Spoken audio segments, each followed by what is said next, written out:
Is it just me?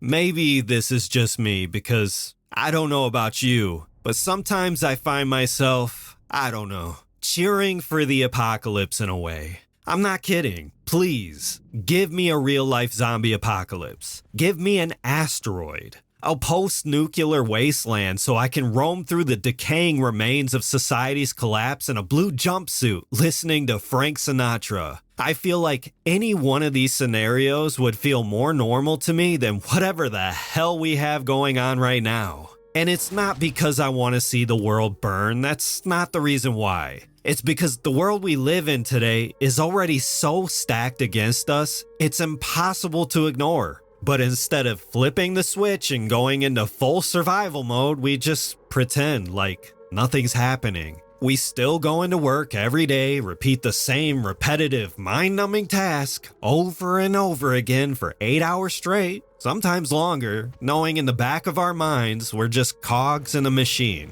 We still come home late to these ridiculously overpriced eat, sleep, and shit boxes. Yeah, that's what they are. A box for you to eat, sleep, and shit. And they just remind us that we'll never own anything. Chasing some imaginary goalpost that shrinks in the distance the more we chase it. And again, while we do it, we just pretend like everything's fine. Like we weren't sold on a lie. Anyone who notices this is either censored or labeled a crazy person for challenging the narrative. You see, we're already living the apocalypse, but not the exciting kind. It's not Mad Max, it's not Fallout, it's not The Walking Dead. No, it's a slow motion apocalypse that ends on a cliffhanger each episode, orchestrated by some shadowy architect or something, while the collective consciousness is clouded by the anesthesia of scrolling through social media. If there was an extinction level event, maybe, just maybe, we could all go outside, sit in the grass for like 30 minutes. 30 minutes of unadulterated sanity and be present for once in our pathetic lives. We're never present. We either exist in the rearview mirror or the future our egos created when we were 17.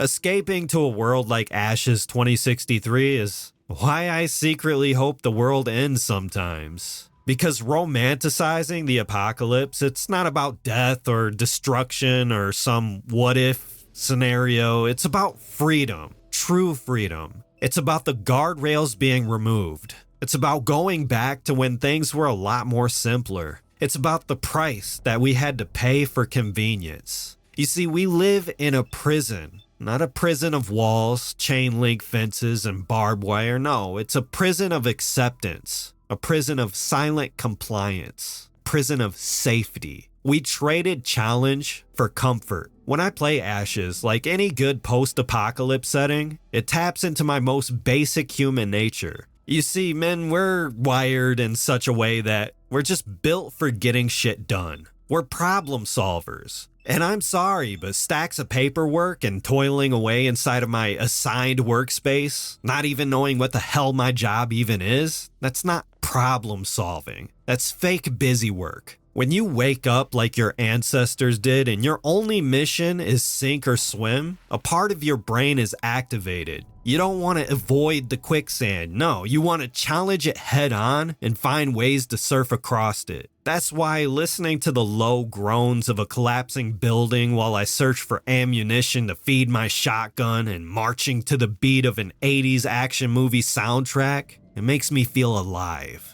Managing my little solar-powered lantern while navigating the claustrophobic metro tunnels knowing I'm just minutes away from being swallowed by darkness, it's exciting. Treating every corner like a coin flip. Heads and you get a silent respite, maybe a med kit or a few handgun rounds. Tails and all hell breaks loose, and now you're on the dance floor with bullets flying from every direction. Ashes is a masterclass in balancing atmosphere with the brain hijacking dopamine of total chaos. You don't just play Ashes, you feel it. This is not a power fantasy. No, combat is deadly and resources are scarce. It's part of what makes Ashes so immersive. When you need to search every little corner for what valuable resources you can muster, you end up soaking in the environment.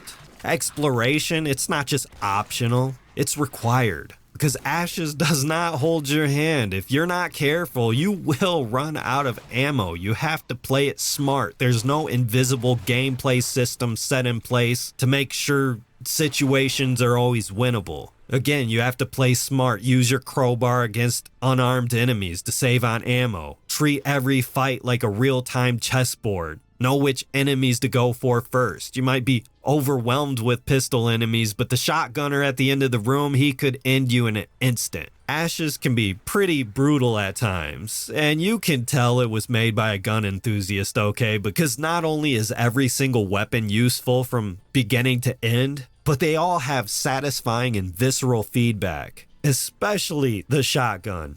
Everyone knows one of the core pillars of every great first-person shooter is the shotgun. The super shotgun from Doom 2, the VK-12 combat shotgun from Fear. Not only does Ashes 2063 deliver with its shotgun, it feels like a mid-range sniper rifle. If there's one thing that I hate about shotguns and first-person shooters is when I feel like I have to be up an enemy's asshole in order to do damage. Ashes passes this test with flying colors and actually equips you for the wasteland. And what a perfect wasteland it is. In a world like this, without conventional societal structure, the people you meet in this game, they never break character. They never break the illusion that you're not playing a video game. You're not some chosen hero, and the only reason someone would help you survive today is because they know you might help them survive tomorrow. Or they might tip you off about an abandoned building that hasn't been cleaned out yet, only to set you up for an ambush. It's just another day in the zone for a lone wolf scav.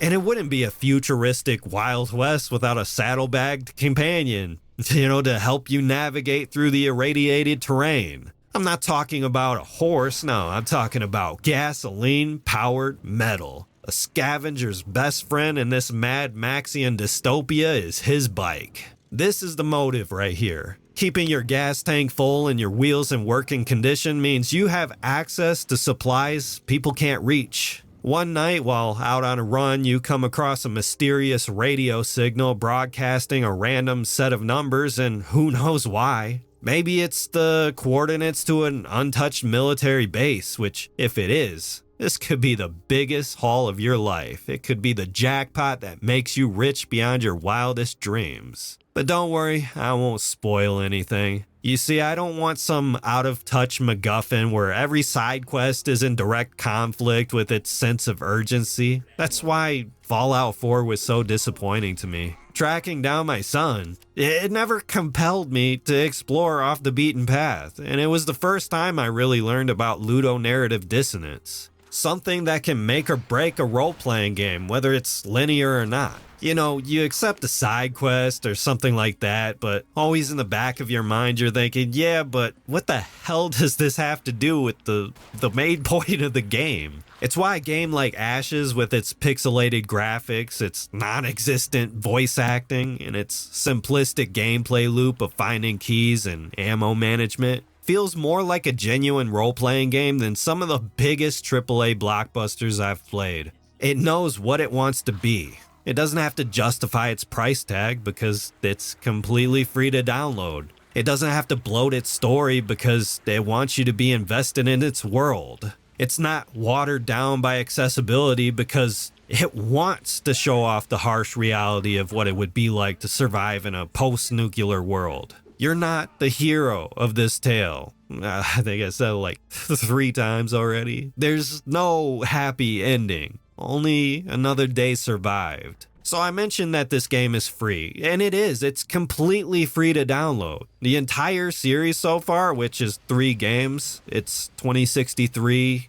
Afterglow, and Hard Reset. You can get them straight from ModDB. And even though it's a total conversion mod of Doom running in GZ, there's no mod loader, there's no complex setup, just a folder with 3 executable batch files. Some of the best games I have ever played, hands down, completely free. There's something beautiful about a piece of media only held together by passion and the goal of offering a worthwhile experience. A piece of art, uncompromised by spreadsheets and investor meetings, where developers don't just clock in and sit down in front of a computer all day long. Ashes 2063 is special because it flies in the face of every AAA publisher trying to trick you into thinking because their development prices are so high and overblown that they need to charge you more.